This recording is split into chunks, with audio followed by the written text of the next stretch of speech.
Hi, in today's lesson we're going to learn how to do part 2 of the Cambridge First Certificate Reading and Use of English exam. If you haven't seen my video on how to do Reading and Use of English part 1, I suggest you check it out first by clicking the link above or down below now.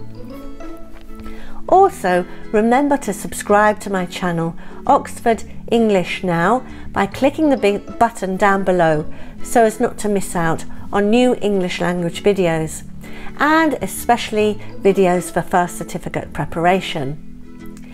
Also, share the video with your friends and colleagues learning English.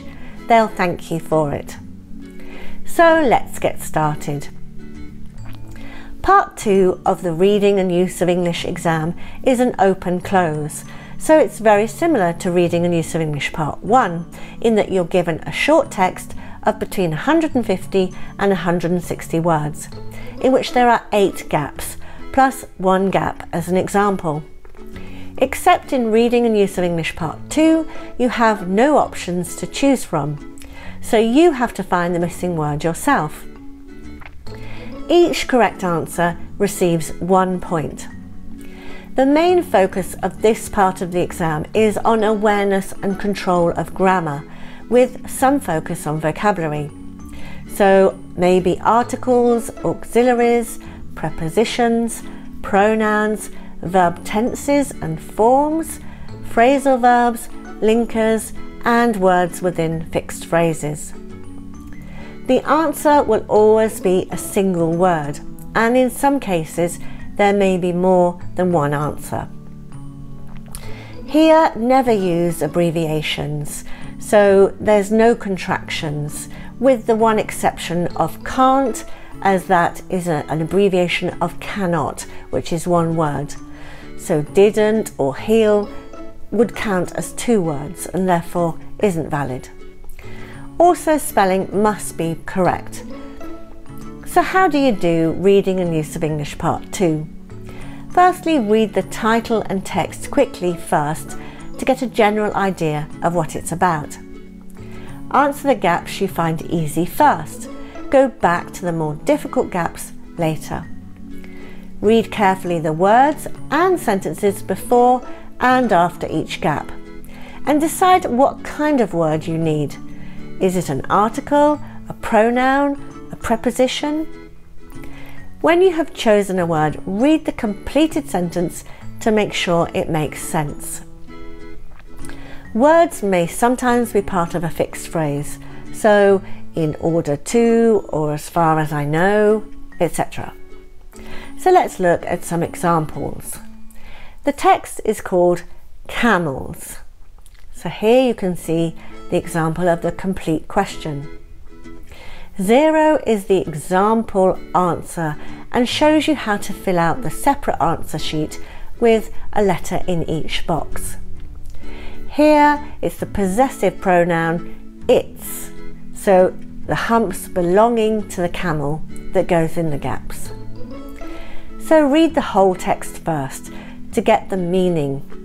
For question 9, we need a relative pronoun, as the sentence is referring to the humps and what purpose they serve for the camel. So we can use either which or that. We use who and whom for people and which for things. We use that for people or things. Let's move on to question 10. Here we see that the gap is part of a phrasal verb. And from the context, we can see that the meaning is to be able to tolerate or cope with, to endure. And the gap is missing the preposition. The missing word is up, to put up with. But if you don't know, you know that it's a preposition that's missing, and so you could guess the answer. Question 11. From reading the complete text and the sentence, it is the general meaning that helps you fill in the gap here. The camels can put up with very difficult conditions and therefore need only little or no water for 7 days. This is the only possible answer here. Question 12. When they reach a place where they can drink, they soak up water blank a sponge. So here we can see the camel is being compared to a sponge. Here we're testing your knowledge of as and like, and the correct word here is like, as it means similar to. For more detailed explanation on the use of as and like, check out my video now in the link above or down below. Question 13 is so plus the adjective is often used with a that clause. So tough that, so cold that, to express extreme meaning of the adjective. Question 14, we can see that an auxiliary verb is missing, and the following word is the past participle of the verb think, and then by, the preposition.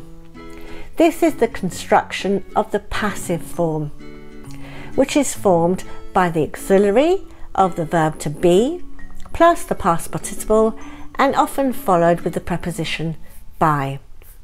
The subject and the verb have changed position and importance in the sentence. We are concerned about the camels and not the people thinking about them. So this is what is important here with the passive. The importance is put on the subject. So here we have the missing word are. If filling the gap with a verb, make sure it agrees with the subject. Question 15 is a missing word in a fixed phrase. So despite the fact that. And finally, question 16 is what, when here we're referring to the thing without naming it, such as in sentences, I heard what he said, I heard the thing he said. Do you know what I mean? Do you know the thing that I mean? So now you have completed the gaps. Reread the complete text to check the words you have added make sense.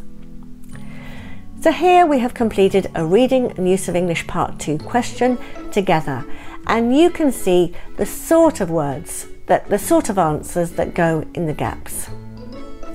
We've seen here a mixture of all types of words that can go in the gaps. Prepositions as part of phrasal verbs, fixed phrases, auxiliaries, grammar words such as and like, and pronouns. So to summarise, here are my tips for first certificate reading and use of English part 2. Number 1, read the title and the complete text quickly to get an idea of what the text is about. 2, answer the gaps you find easy first.